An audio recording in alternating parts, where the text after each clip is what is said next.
आप देख रहे हैं जय भारत टीवी। उत्तराखंड की 5 लोकसभा सीटों पर चुनाव होना है।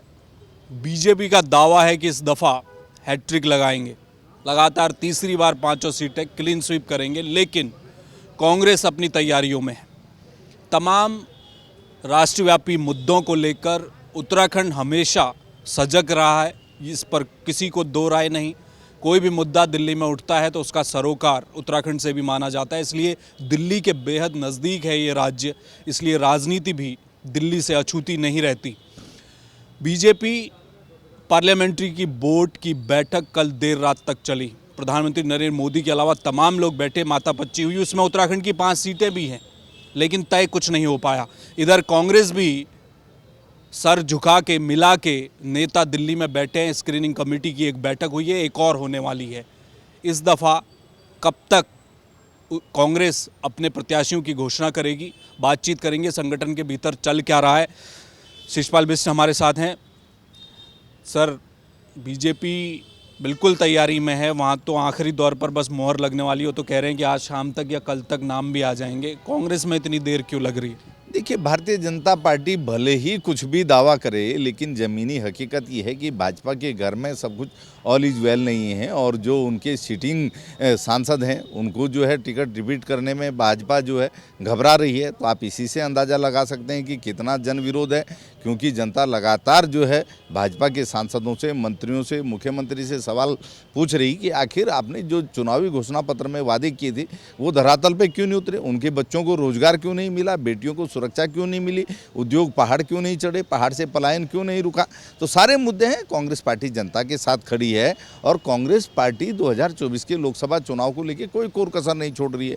पहले आदरणीय प्रदेश अध्यक्ष करण महाराज जी ने पूरे प्रदेश का सघन दौरा किया, बूथ स्तर तक फीडबैक लेने का काम किया, जिला संगठनों को जो है पुनर्गठित किया, फ्रंटल संगठनों को पुनर्गठित किया, ब्लॉक संगठनों को पुनर्गठित किया। और पहली बार पूरे प्रदेश के अंदर 1170 नए मंडलम बनाए गए हैं, जो ब्लॉक और बूथ के बीच की इकाइयां हैं। तो निश्चित तौर पर संगठन को धार देने का काम किया गया। और आदरणीय प्रदेश प्रभारी कुमारी शैलजा जी 2 बार उत्तराखंड का दौरा कर चुकी हैं और अपने दौरे में उन्होंने जिला अध्यक्ष से लेकर पूर्व विधायकों, वर्तमान विधायकों, विधानसभा प्रत्याशियों, लोकसभा प्रत्याशियों से और पूरे सभी वरिष्ठ नेताओं से जो है 1 to 1 बात करके जो है संगठन के बारे में फीडबैक लिया है। पार्टी अलग से अपने स्तर से पूरे प्रदेश में सर्वे भी करा रही है और इन सब रिपोर्टों में जो प्रत्याशी पार्टी को जिताऊ लगेगा, मजबूत लगेगा, निश्चित तौर पर पार्टी उसी को जो है लोकसभा में प्रत्याशी बनाएगी। स्क्रीनिंग कमेटी की एक बैठक कल हुई थी दिल्ली में कांग्रेस की। आजकल में भी क्या बैठक होने वाली है? कौन लोग उसमें शामिल हो रहे हैं?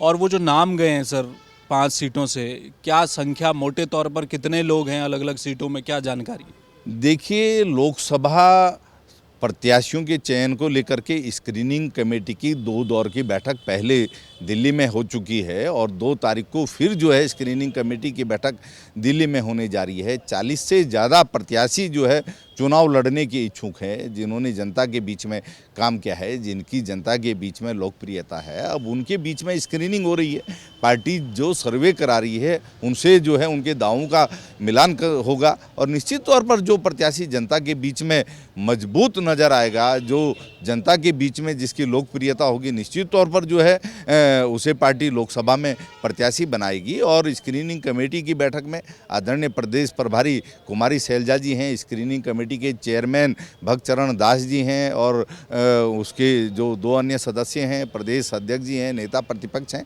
सभी लोग इसमें शामिल होते हैं और सामूहिक तौर पर जो है प्रत्याशियों का चयन जो है केंद्रीय नेतृत्व करेगा। बहुत शुक्रिया, धन्यवाद। देखिए, बात भी सही है। वो कहते हैं ना कि दूध का जला हुआ छाछ भी फूंक फूंक कर पीता है। कांग्रेस तो इसकी मारी है।